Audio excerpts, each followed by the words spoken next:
अजो महार्हः स्वाभाव्यः जितामित्रः प्रमोदनः आनन्दो नन्दनो नन्दः सत्यधर्मा त्रिविक्रमः अजः महार्हः स्वाभाव्यः जितामित्रः प्रमोदनः आनन्दः नन्दनः नन्दः सत्यधर्मा त्रिविक्रमः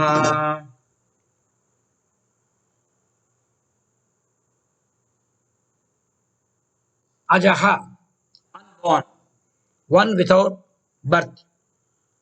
Now, the Supreme is a changeless and deathless reality, the substratum, the support of the ever changing world.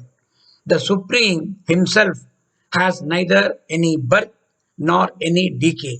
So we call Him changeless. Unborn also means undying.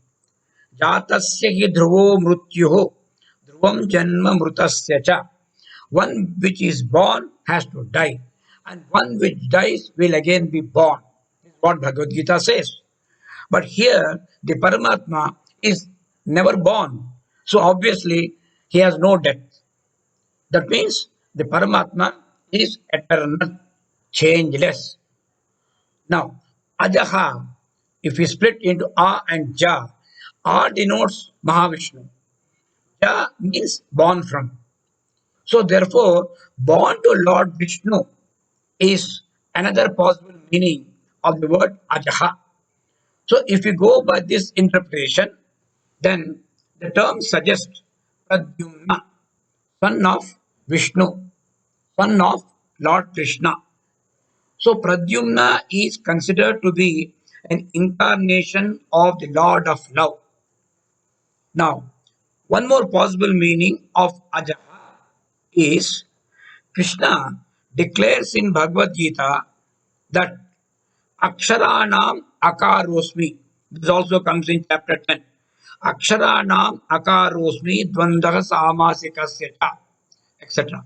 Now, among the letters, that is among the alphabet, actually Aksha is very beautiful. A is the first letter, Sha is the last letter. So first and last. What in English normally we say A to Z, something like that. Aksharanam Akarosmi. In the alphabets, I am A. I am the first letter A. A also stands for Mahavishnu. So that way, Ajaha is unborn Mahavishnu. Now, Sat Mahavishnu is obviously deserving the highest worship.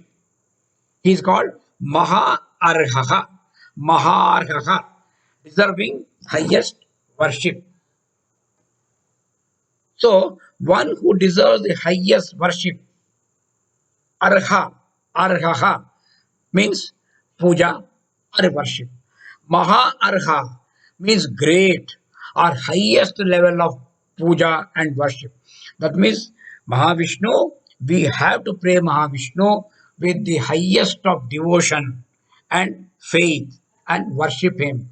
Seek his refuge. He will never fail us. So, how the Supreme has become worthy of such highest worship? This is indicated in the following names, of which the immediately next following name is Swabhavyaha. Swabhavyaha, created in his own self, his own glory. He is evaluated in the nature of his own self because he is the uncaused cause. He is the causeless. He is the cause of the universe. He is cause of everything. Everything means everything. So there can be no other thing which can be cause for him. So he is called causeless. Now, Vishnu is to be always worshipped by those who have fully surrendered to him. About this, there is one scriptural saying, Atmadasyam Harehe, Atmadasyam Harehe, Swabhyam Swabhavam cha Sada Smaraha. You should always think, always worship him. Vishnu is to be worshipped always worshipped by those who have fully surrendered themselves to him. Now, Mahavishnu is also dedicated to serve his devotees. The way we serve the Mahatma, Paramatma, he is prepared to serve us. That means he is prepared to take care of all our needs. He is always ready to protect us from all our enemies. So he becomes Jita Anitraha, Jita Anitraha. So he is one who conquers all our enemies, conquer of enemies. Now, enemy has a very interesting name. An enemy can mean an external enemy like Ravana, external enemy symbolized by a character like Ravana, Hiranyakashipu, Duryodhana, Kamsa, Shushupala. There is no dearth of examples. Hiranyakashipu, Hiranyaksha, Kumbhakarna. All these are supposed to be the embodiments of the negativities, negative characters. But actually speaking, they are not independent characters.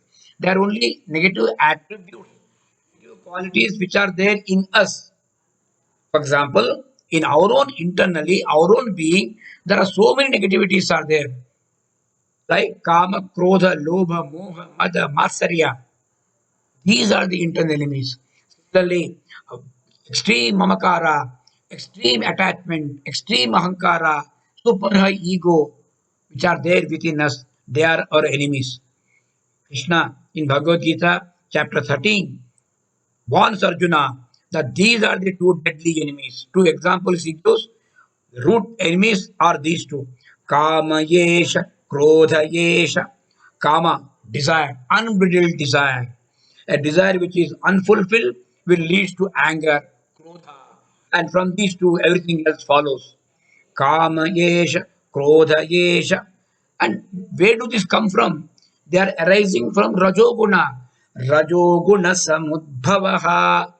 Anger and desire born of the Rajoguna, these are very dangerous. Mahashanaha, Mahashanaha, Mahapapma, these are all devouring, all sinful. They create all the sins, the root of all sins.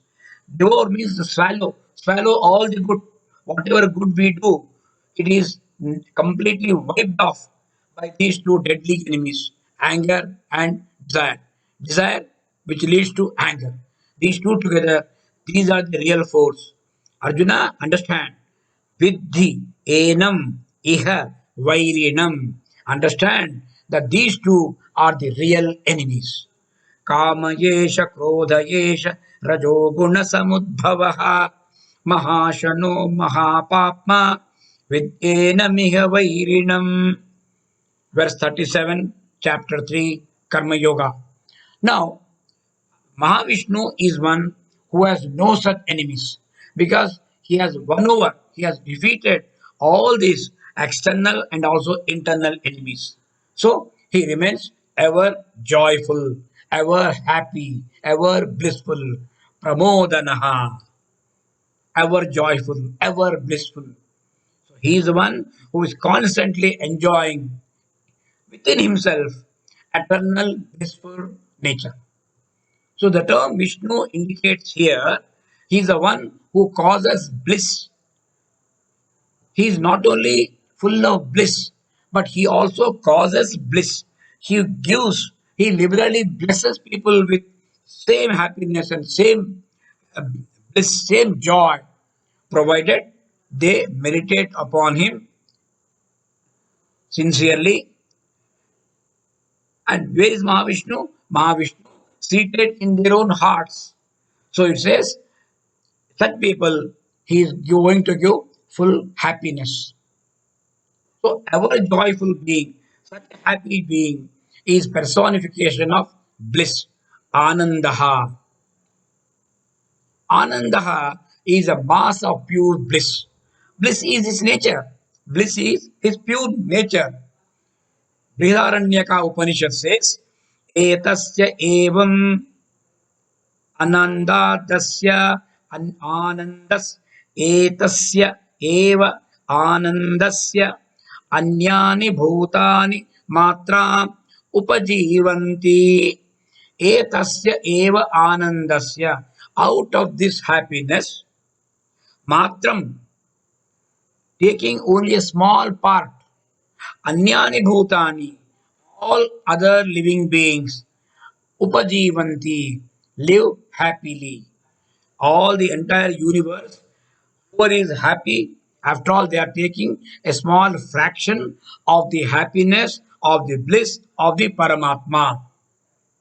So he is called Anando Brahma, Anandam Parabrahma.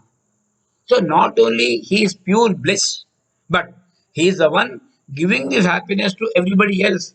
Nandanaha, Anandaha, Nandanaha. He is the source of happiness. He makes others happy and blissful. Esha he eva anandayati. He is the one who is making everybody else happy. The Lord is a very source of happiness of the devotees who reach the divine plane of pure consciousness. We have to again understand, we have to remember that real happiness comes once we win over the internal enemies. That means when we are able to overcome our own raga and dvesha, kama and krodha, we get that bliss because that bliss is within us. Actually, they say bliss is our real nature. It is covered, veiled by these negativities. Remove negativity, what remains is ananda, bliss. So he is the one by telling us, making us understand this, he is the source of our happiness. Now, such devotees, they get themselves intoxicated. So, even bliss is intoxication, intoxicated with the endless drunkenness of his unceasing bliss. Ramakrishna Paramahamsa is one great example. People may think he is mad. He behaves in intoxicated manner. Yes, he is intoxicated with divine love. Because of that, he is in a different level, different strata. That is called bliss. So real happiness and joy is with the Bhagavan. The joy of the material world which we run after is like a mirage. It is mirage. It is imaginary. You keep on running after the mirage. It will keep on going forward. It will never be in our reach because it is not there. It is an illusion. Now, he, the Supreme Being, Mahavishnu, frees us from such ephemeral joys. He is called Nandaha. Nandaha is one who frees us from these ephemeral joys. The joys related to the limited worldly pleasures. Worlds limited to material things. This can never give happiness. This is temporary happiness.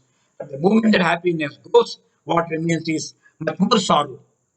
So, no point running after this material. Worldly pleasures come through contact with the objects of the sense organs. Vishayendriya Sanyoga, Vishaya Indriya Sanyoga.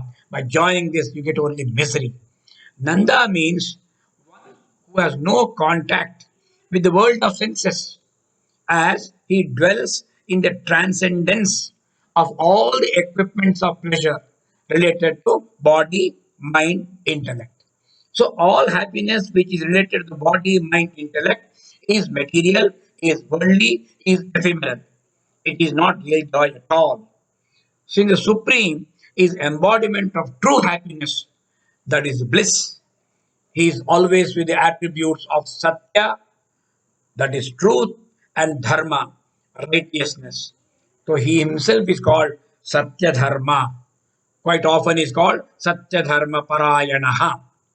Satya Dharma. Now, one who has in himself all the true dharmas, namely kindness, non injury, charity, etc. So, these dharmas are there in Mahavishnu to the highest possible extent. In short, he is the embodiment of yoga. So, he is called Yogeshwara. Satya Dharma also means one who is rich in the experiences of the Supreme Self. The Upanishad says this alone is the supreme dharma, which is to experience the self through yoga. Now, when you say dharma, when we use the word dharma, immediately we are reminded of Rama. Mahavishnu, in the manifestation of Rama, he manifested as personification, embodiment of dharma. So Ramayana, Aranyakanda, surprisingly, these words come from Maricha, who tells Ravana, don't underestimate Rama. Rama is not what you think. He is not an ordinary man. He is not evil. He is not negative.